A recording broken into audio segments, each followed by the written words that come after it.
I woke up to the blood-curdling sound of my neighbor screaming. Not just any neighbor, Brenda, the self-proclaimed queen of our little suburban cul-de-sac. Yeah. There she stood at the very edge of my property line, her face an alarming shade of crimson, redder than any fire hydrant I'd ever seen. She was shrieking like a banshee, a sound that could curdle milk at 50 paces. But that wasn't even the best part, oh no.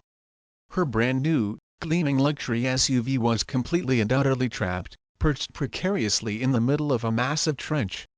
A trench that I had legally dug around my driveway, I might add. And to top it all off, a fully functional, medieval-style drawbridge spanned the gap, one that I could raise and lower with a flick of my wrist. Rewind 2 weeks. None of this would have made a lick of sense back then. I was just Jake, a regular homeowner, a guy who craved peace and quiet. Maybe grill some steaks on the weekends, you know? But peace was a pipe dream when you had an HOA president who ruled our neighborhood like her own personal fiefdom.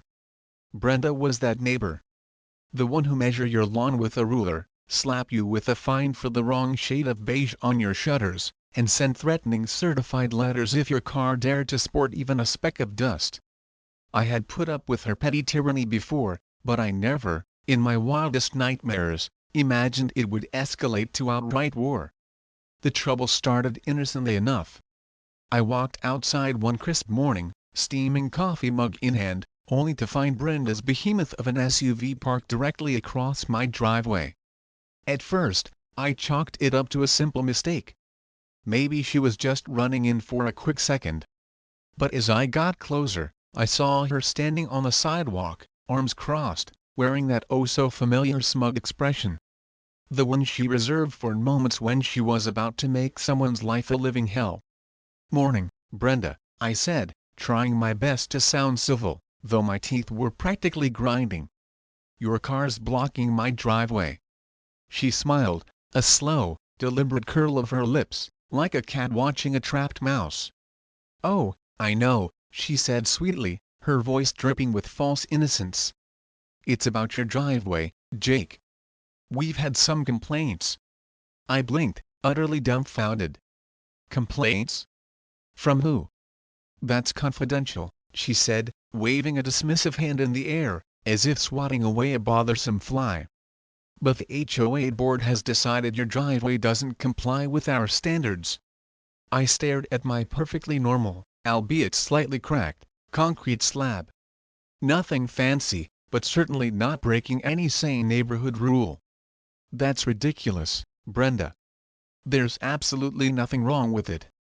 "Well," Brenda drawled, inspecting her perfectly manicured nails with an air of board superiority, "unfortunately, the HOA board has the final say. Until we conduct a proper review, I'll need to keep my vehicle here to prevent further infractions." I just stared at her, waiting for the punchline.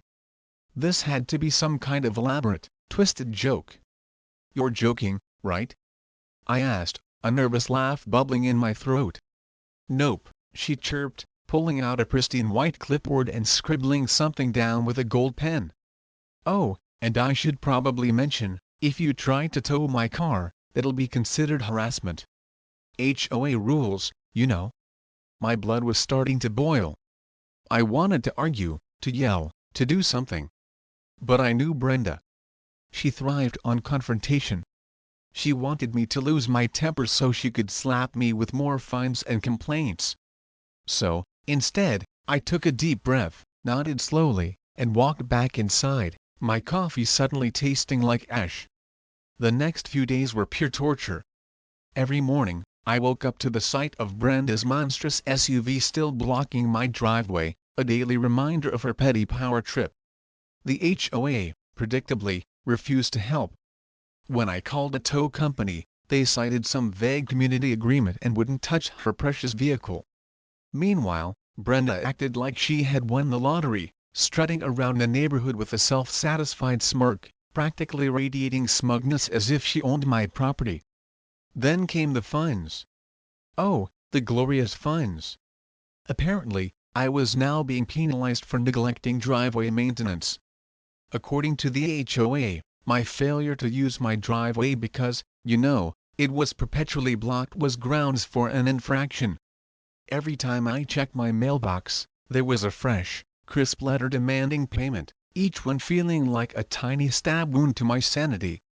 It was infuriation, a slow burn of righteous anger that threatened to consume me.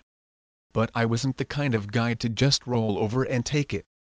If Brenda wanted to play dirty, I'd play smart. I spent the next few nights doing what I did best, research. If the HOA was going to weaponize its ridiculous rules, I was going to find my own legal loophole. And after hours of digging through dusty zoning laws and obscure property codes, I found it. A single, glorious line in the local ordinances that changed everything. It turned out there were absolutely no regulations against making security modifications to private property, as long as it wasn't a permanent structure. I double-checked, triple-checked, even called my lawyer friend, Mike, to confirm it was airtight. And that's when the real fun began. The very next day, I rented a powerful excavator. I hired a few burly guys from a local construction crew and told them I wanted a deep, wide trench dug around my driveway. Not some little ditch, mind you. A full-on, medieval-style moat. They looked at me like I had sprouted a second head, but hey, money talks. By the time the sun dipped below the horizon, casting long shadows across the neighborhood, my driveway was surrounded by a 4-foot-deep trench, wide enough that no vehicle, not even Brenda's oversized monstrosity, could possibly cross it. The next morning, I waited with bated breath.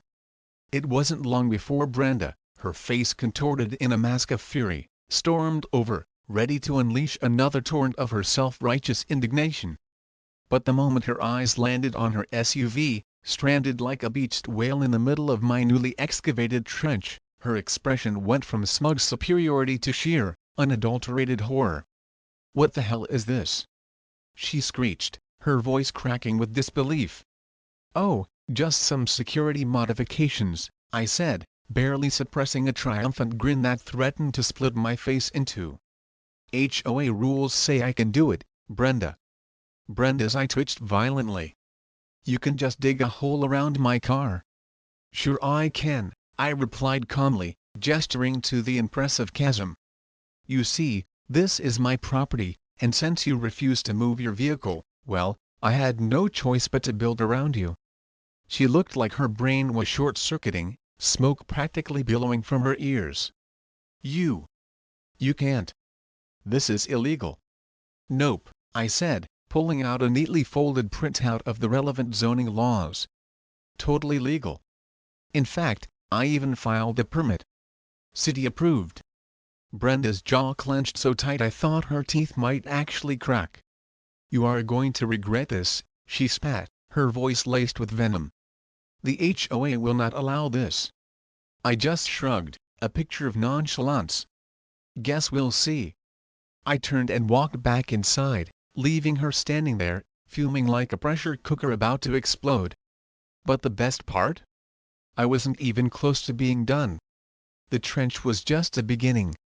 If Brenda thought this was over, she was in for the shock of her life. Because I had just started designing the drawbridge. The next morning, I was jolted awake by furious, insistent banging on my front door. I already knew who it was before I even bothered to peek through the peephole. Brenda. She was standing there, looking like she had spent the entire night plotting my gruesome demise. Her face was an alarming shade of purple, her fists were clenched so tightly her knuckles were white, and the moment I opened the door, she jabbed a perfectly manicured finger directly into my chest. "You need to fill that hole in, right now." She seethed, her voice a low, menacing growl. I took a slow, deliberate sip of my coffee, savoring the way her eye twitched at my utter lack of urgency. "Oh, you mean the trench?" "Sorry, Brenda, can't do that. It's a legal security measure." Brenda let out a sound somewhere between a strangled growl and a full-blown banshee screech. "You have exactly 24 hours to fix this, or I will make sure the HOA fines you into oblivion." I pretended to consider her ultimatum, tapping my chin thoughtfully. "You know, that's interesting, Brenda, because I was actually about to make some more improvements." She narrowed her eyes, suspicion clouding her already stormy face. "What kind of improvements?" I grinned, a wide, mischievous, utterly unapologetic grin. "A drawbridge." Her mouth opened, then closed, then opened again, like a fish gasping for air. She just stared at me, her eyes wide with disbelief, like I had completely and utterly lost my mind. "You can't just put a drawbridge in a suburban neighborhood." "Sure I can," I replied cheerfully. "I already checked the regulations. As long as it's a temporary structure and not a permanent gate, I can build it. And since you're so concerned about the security of my driveway, this will help keep it protected." Brenda looked like she wanted to physically assault me, but instead, she just spun on her heel and stormed off, muttering a string of threats about city inspectors, frivolous lawsuits, and how I was going to regret ever crossing her. I had no doubt she was going to do everything in her considerable power to shut me down, but for once, I wasn't worried. I had done my homework, and for the first time in a long time, I was actually looking forward to this battle. I spent the next few days gathering materials and hiring a few skilled contractors who were more than happy to take on such an unusual project. The best part was that I didn't even need anything fancy. Just some sturdy, reinforced wood, strong metal hinges, and a simple pulley system to make it work. I made sure to meticulously record every single step of the process, not just for proof that I was following regulations, but because I had a sneaking suspicion this whole ordeal was going to be internet gold. As construction continued, Brenda's efforts to thwart me escalated. She called in city inspectors, who arrived with stern faces, fully expecting to shut down my illegal construction. But they left scratching their heads, muttering about perfectly legal security modifications and shaking their heads at Brenda's increasingly frantic complaints. She tried to organize a neighborhood petition, hoping to rally the other homeowners against my eyesore, but most of them were just as fed up with her tyrannical rule as I was. The petition garnered all of 3 signatures, 2 of which were Brenda's own. She even went as far as trying to block my contractors from entering the neighborhood, but that backfired spectacularly when one of them turned out to be the brother of a city councilman. By the time the drawbridge was fully installed, the entire neighborhood was watching with a mixture of amusement and awe. It was a thing of beauty, a sturdy wooden platform controlled by a simple rope and pulley system that allowed me to raise and lower it whenever I pleased. I gave it a test run, pulling the rope and watching with immense satisfaction as the bridge smoothly lifted, leaving my driveway completely and utterly inaccessible. Brenda, of course, lost her ever-loving mind. "This is insane!" she shrieked, her voice reaching a fever pitch. "You can have a medieval fortress in the middle of our neighborhood." "It's not a fortress, Brenda," I said calmly, enjoying her utter apoplexy. "It's a security feature. You know, for protecting my property. HOA rules encourage security improvements, remember?" She let out a strangled, guttural noise and stomped away, her face a mask of pure, unadulterated rage. I thought that was the end of it, that she had finally run out of steam. I was wrong. Later that night, I was jolted awake by the distinct sound of rustling outside my bedroom window. I cautiously peeked through the blinds and saw Brenda creeping around the edge of my trench with a flashlight, her silhouette illuminated by the pale moonlight. She was meticulously inspecting the drawbridge, probably looking for a way to sabotage it. I grabbed my phone and started recording, a wicked grin spreading across my face. "Looking for something, Brenda?" I called out, my voice cutting through the still night air. She whirled around, nearly losing her balance and tumbling into the trench. "I was just making sure this ridiculous thing isn't a hazard," she stammered, trying to regain her composure. "You mean trespassing?" I countered, my finger hovering over the record button. "Because that's what it looks like to me." She scowled, her face contorted in a sneer, but quickly composed herself, attempting to project an air of authority. "I'm on the HOA board. I have the right to inspect potential violations." "That's funny, Brenda, because last time I checked, the HOA doesn't own my property," I said, my voice dripping with sarcasm. "But don't worry, I'll be sending this video to my lawyer, Mike, and maybe even posting it online. I'm sure the internet would absolutely love to see the HOA president sneaking around private property in the middle of the night. Her face drained of color, turning a sickly shade of gray. Without another word, she turned and hurried back to her house, her flashlight beam bobbing erratically in the darkness. The next morning, the neighborhood was buzzing like a hive of angry bees. Word had spread like wildfire about Brenda's midnight snooping, and people were finally starting to turn against her. She tried to spin the story, claiming she was just doing her job and ensuring neighborhood safety, but no one was buying it. Meanwhile, my story was gaining serious traction online. The video of the trench and drawbridge had gone completely viral, racking up thousands upon thousands of comments, most of them praising me for standing up to HOA tyranny and Brenda's ridiculous antics. Brenda must have realized she was rapidly losing ground, because she abruptly switched tactics. If she couldn't beat me with her precious rules, she was going to make my life miserable in other, more insidious ways. The fines kept coming, each one more ludicrous than the last. Unauthorized modifications to property, creating an unsightly structure, even disturbing the aesthetic harmony of the neighborhood. She even managed to convince a few of her remaining HOA loyalists, likely through threats and intimidation, to file noise complaints, despite the fact that all construction had been completed weeks ago. But I was ready for her. I had been quietly gathering evidence of her blatant abuse of power, meticulously documenting every ridiculous fine, every threatening letter, and, most importantly, records of her suspiciously frequent and lavish HOA-related expenses, which looked suspiciously like personal vacations and luxury shopping sprees. It wasn't hard to find.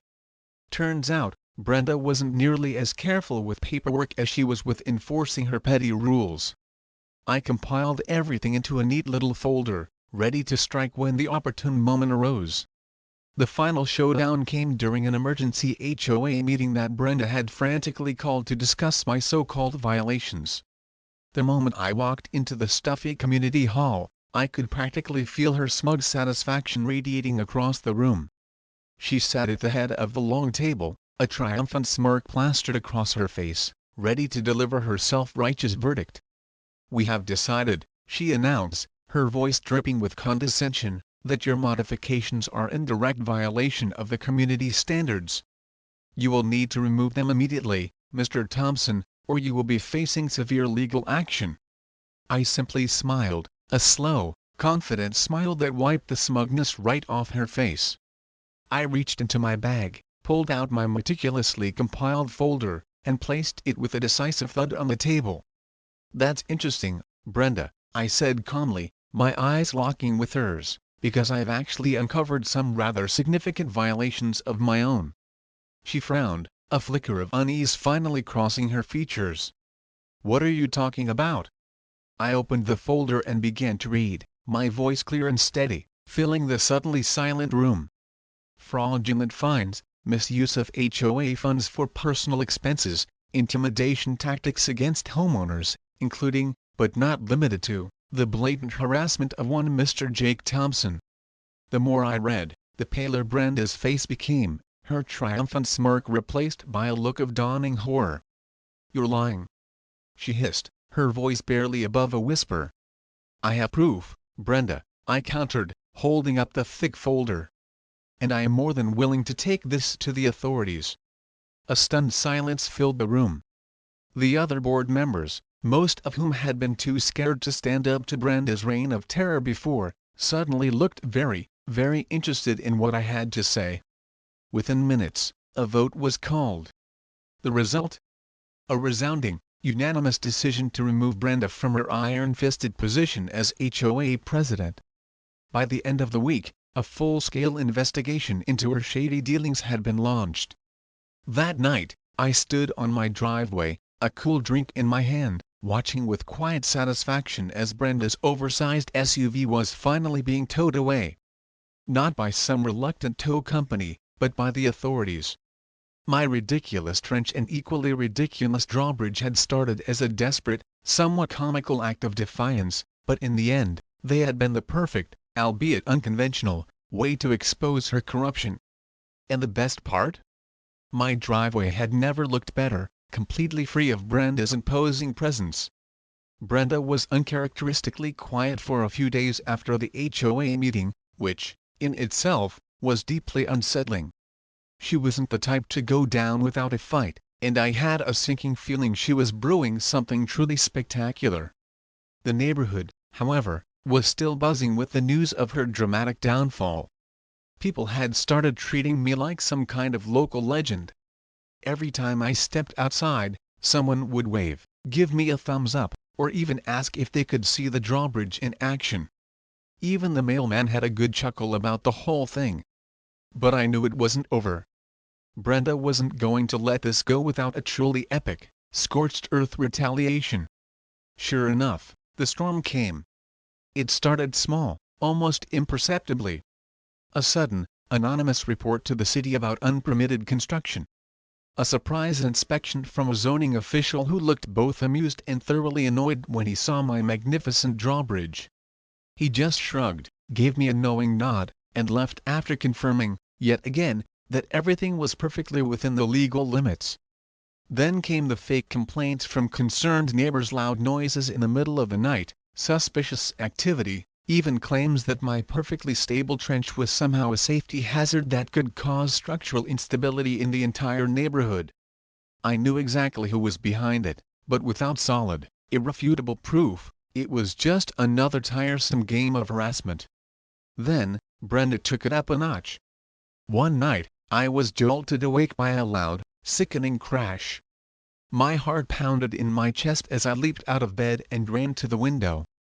At first, I didn't see anything out of the ordinary. But when I flicked on the powerful outdoor spotlights, my stomach dropped like a stone. Someone had deliberately cut the ropes to my beloved drawbridge. It lay half collapsed into the trench, the sturdy wooden planks cracked and splintered from the impact. My blood ran cold with a mixture of anger and disbelief. I grabbed my phone and frantically checked the security camera footage. There she was, clear as day, Brenda. Dressed in all black, looking like some kind of low-budget ninja, wielding a pair of heavy-duty bolt cutters. She had actually climbed down into my trench and personally sabotaged my drawbridge. That was it. I didn't even hesitate. I dialed 911.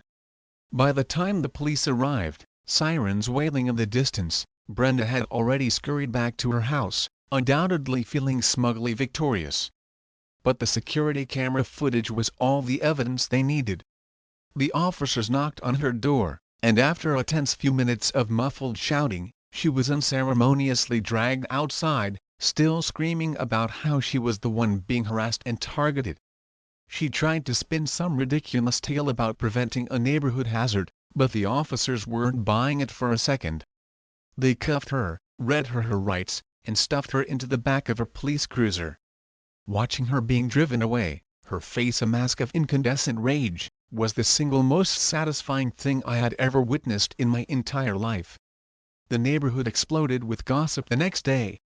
It turned out Brenda had been systematically pissing off people for years, but no one had ever dared to stand up to her for fear of retaliation. Some neighbors even sheepishly admitted they had wanted to fight back but were simply too afraid. Now that she had been publicly humiliated and arrested, the HOA board had no choice but to take swift and decisive action. They held an emergency vote to remove her from the HOA entirely, stripping her of any and all remaining power. It was a unanimous decision, punctuated by cheers and sighs of relief throughout the neighborhood. But that wasn't the end of Brenda's reign of terror. A few days later, I received a formal email from an investigator handling HOA fraud cases. Apparently, Brenda's extensive financial misdeeds had finally caught the attention of the authorities. They wanted to interview me about the files I had presented during the fateful HOA meeting. I happily handed over everything: every wrongfully issued fine, every suspiciously documented HOA expense, every shady financial transaction I had uncovered. Within a week, the preliminary investigation had snowballed into a full-blown legal case.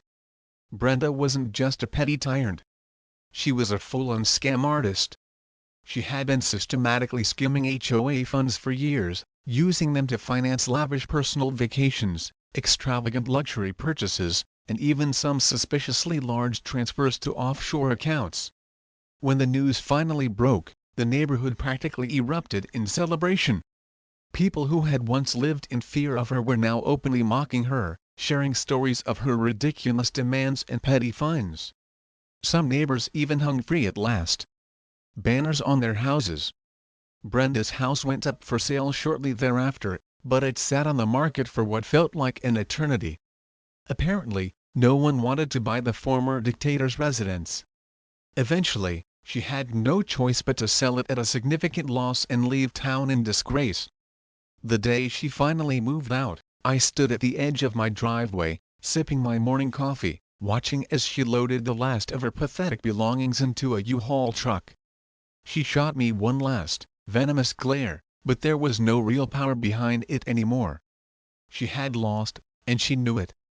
I raised my coffee cup in a silent, triumphant toast as the truck finally pulled away, disappearing down the street.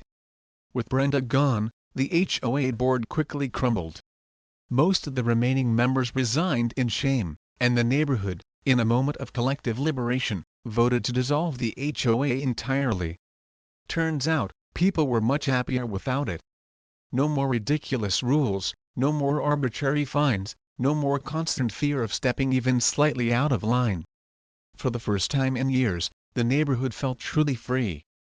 As for me, well, I became something of a local legend. The story of the trench and the drawbridge spread far beyond our little suburban enclave. News outlets picked it up, and before I knew it, I was being interviewed about my brilliant act of defiance. My videos went viral, and people from all over the world wanted to know more, some even sending fan mail asking for advice on dealing with their own HOA nightmares. The drawbridge, now fully repaired and reinforced, became a permanent fixture. The kids in the neighborhood loved it, affectionately calling my house Castle Jake. I even installed a small, tasteful plaque at the edge of the trench that read, "In memory of HOA tyranny." It made for a great conversation piece. One peaceful evening, as I was grilling steaks in my backyard, enjoying the sweet smell of charcoal and freedom, one of my older neighbors, a kind gentleman who had lived in the neighborhood longer than anyone and had witnessed Brenda's reign of terror from the very beginning, stopped by for a chat. "You know, Jake," he said, watching the sunset paint the now peaceful sky in hues of orange and purple, "I always thought someone would eventually take her down. But I never, in a million years, imagined it would happen with a trench and a drawbridge." I laughed, flipping the perfectly seared steaks. "Sometimes," I said with a grin, "you just have to get creative." He chuckled, shaking his head in amused disbelief. "Well, whatever you did, it worked. This place is so much better without her." I nodded in agreement, taking a deep breath of the fresh, HOA-free air. "Yeah," I said, a genuine smile finally reaching my eyes. "It really is. And for the first time since I moved in, I actually feel at home." Valuable lesson: sometimes, when faced with unreasonable authority and petty tyranny, a little bit of creative thinking and a healthy dose of defiance can go a long way. Don't be afraid to stand up for yourself, even if it means digging a metaphorical or literal trench. What do you think about Jake's creative solution? Have you ever had to deal with a difficult HOA or neighbor? Share your stories in the comments below. And if you enjoyed this tale of suburban rebellion, be sure to like this video and subscribe to the channel for more entertaining stories.